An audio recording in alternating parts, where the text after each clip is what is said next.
Hello, my name is James Doran. This is our core principles group work. I've worked on this with Ben Turner, Lewis McCullough, and Emma Tolley.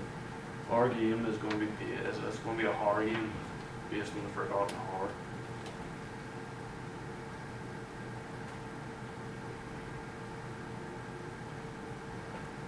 During planning, we made use of multiple programs such as Miro, Teams, and PowerPoint. I believe we effectively communicated our ideas to each other and were able to come up with quite a few reasonable and interesting ideas for the game. Once we had a good direction for the game that we wanted to take it in, we made use of Miro to lay them all out in an organised manner and just generally create a good atmosphere for it so we could properly lay out our ideas to each other. In the end, we came up with quite a few sections and we have a fairly fleshed out game in the end.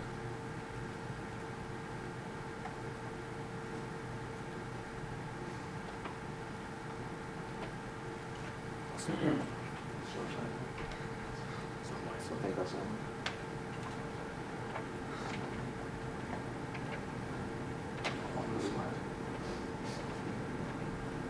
That's one of these will check. That's okay. One of these. For the style, we just went with a simple single-player linear one, and it's going to be on mobile and a survival horror game. Just simple, something like Dead by Daylight or like Resident Evil.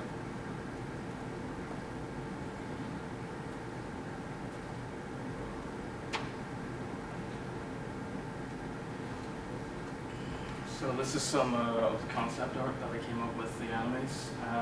This is the second enemy, like the sub one. It's called the Doctor, and he basically tortures the patients. So that's nice. And then we also have the main enemy, who's called X-Based. And basically what he does, he's like the main enemy. Like if you've ever played Resident Evil like 4, you'd have like Mr. X or something like that. He's basically like the more animalistic version of that. And he'll chase you around, and he can't be killed, he can only be stunned, and you'll hear him whenever he's near. And then for like the sort of like enemies that you'd kill, you get like items and ammo off of. It's just like the patients around the hospital that the doctor tortured. So this is basically just a bigger, like up-close version. He's got claws, which would be his like main attack. And then for the eyes, they're going to be like glowing bright red, so you'll be able to see him coming. And then he's got like a tail for defense and like maneuverability. And then the doctor, he used to kill his victims, but cover them up as accidents. And then the Briarcliff Hospital hired him, and basically he uses a knife to like attack the player with, and then to saw up, like chop his victims up and stuff. And then he's got a syringe to like subdue people and like, torture them even further. And then for some of his victims, the patients that have been tortured, they'd have like just like an ankle like chain to like tie them to the beds for like prescriptions or whatever. And he wears a rag around his eyes because the doctor took them out, and they've got like different missing like limbs and stuff. And they're also just insane. That's why they're there. And then there's a loading screen. Can we?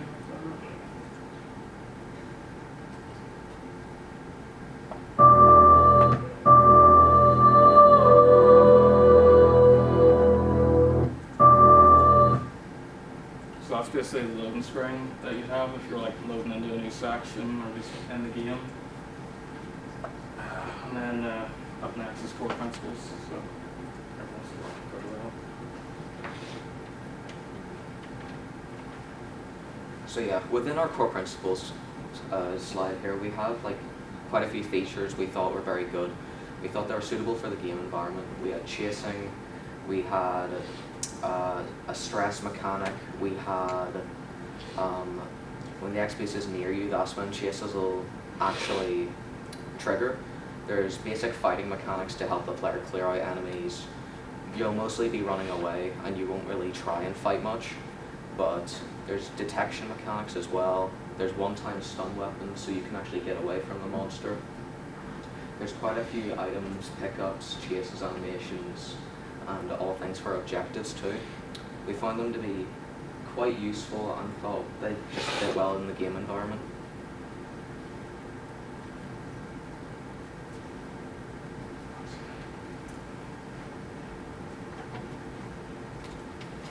the original mechanic that we came up with is a fear meter. This is activated by whenever you're getting chased by someone. The longer you get chased, the more your fear meter rises. But if you come to a very high fear meter, you can start to hallucinate, which will start to make you hear like sounds that aren't there, and also see people that aren't there.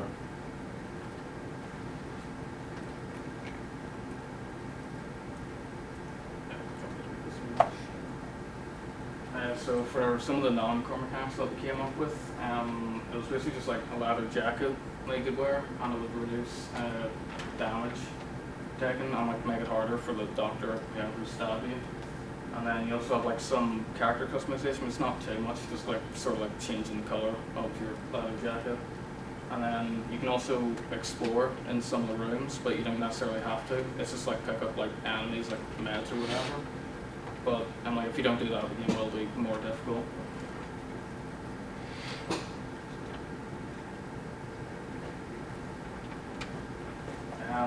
So for the beginning of the tutorial, it's gonna have like little tips at the bottom of the loading screen, because that's something that's done like a lot of video games.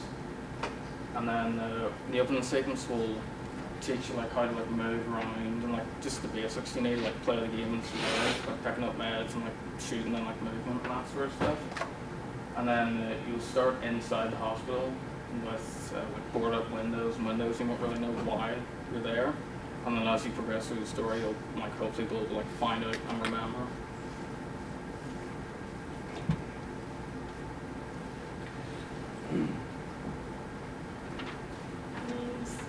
Narrative and progression of the branching storyline, and it'll be conveyed with items and narration intercoms. And if you die 3 times, you go insane, and if you escape, you can escape with a kill, you can escape without a kill, and the player will experience about 70% of the player.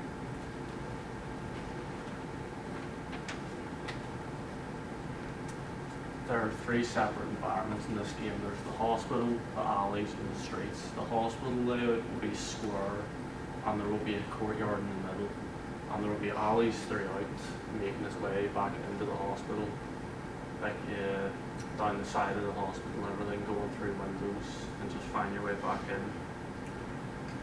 And the streets will just be out in the courtyard, walking around. Patients will be there, but there will also be like some horror aspects of the environment, such as the flickering lights, the dripping water. They're just all sound cues and quick visual cues that will let you know that the hospital's bombed and there's something going on. It's the same with the boarded windows and the overgrown fauna. It's just, it all lets you know that something's not right in the hospital. Beams of light, mystic glass, cracked floors, and walls and fire, they're all very important to almost letting you know whenever someone's coming, because the cracked floors can let you know if there's something behind you or running at you. The water on the floor and the electrics, that's a big part of the main part of the game and what you have to do to progress in the story. The small passages will be vents, which will bring you to different places in the map and help you escape the main enemy. The burnt down houses and flickering lampposts will just be outside of the hospital, all visual, just to see, you know, hopefully this isn't right. And then it'll just be foggy and dark, wet streets.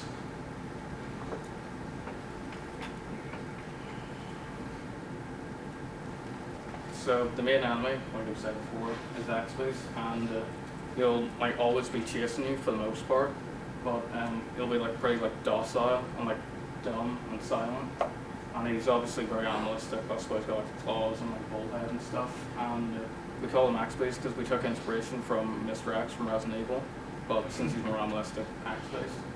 And the only way to escape from him would be through like passages and vents and stuff, like Jamie said. Or you could like stun him and try and run away.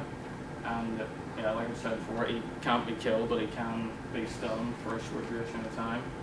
And then if you stun him enough times, you'll get in like an enrage mode, and he'll like get faster, more resilient, and like do more damage. And it'll basically be impossible to stun him at that point. And then just for the second enemy, who will be roaming around Barcliff Hospital, will be the Doctor. He can also be stunned easier, but he also can't be killed. So he's just more like a secondary enemy that you have to keep an eye out for.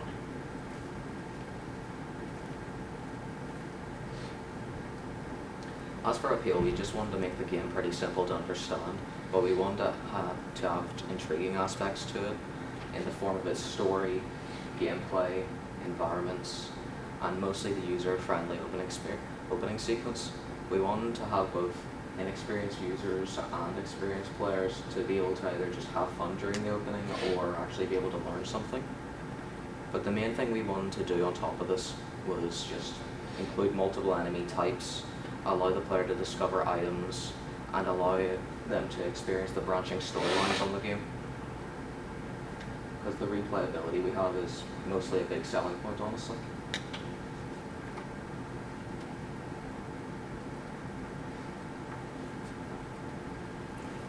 So for the audio, it'll have like high-pitched, tense noises to like get your heart racing, like get you stressed and stuff.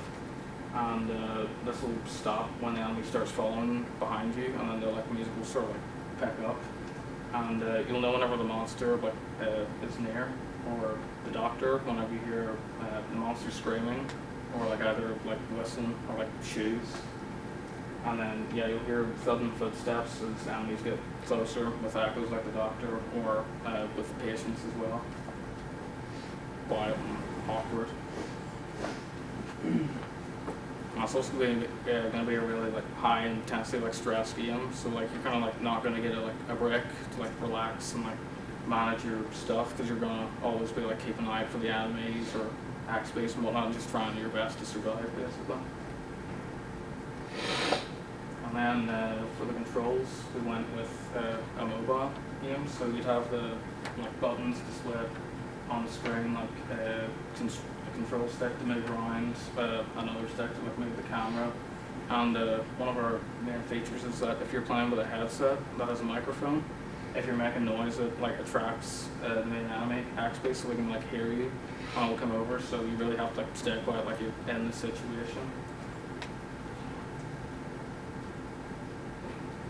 The goals and advancements, there's 4 of these. The first one is to get the electricity working.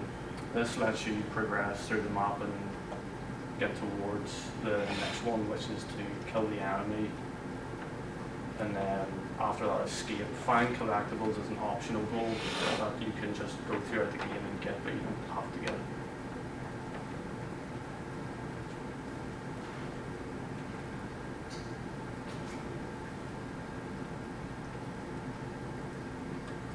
Within our concept, we decided for there to be multiple endings.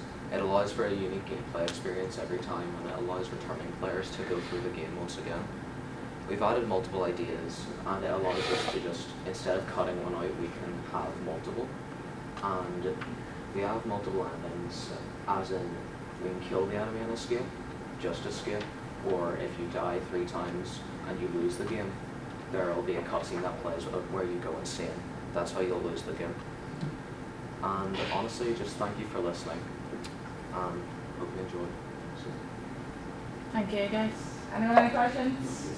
Yep, Tommy? Your original mechanic, how is it different from games like Amnesia that sort of do that sort of same thing? Is there something that differentiates between that? With the fear mechanic, Amnesia more plays into like the idea of the enemies around you, while ours is going to play into the own player, like where it'll do auditory cues and hallucinations more than attracting enemies and like losing your, is it the lighter in Amnesia, is it? Or something along that line? Yeah, they kind of play around with that and the lights and stuff. We're going to play around with more audio and visual cues. That's about it. And I think your idea of using the microphone or the phone is a really good idea, just because you don't really have that as in a console game, which is getting isolation when you connect. But it's really a nice idea for horror. Yeah, that's where we took the inspiration from, Alien, honestly.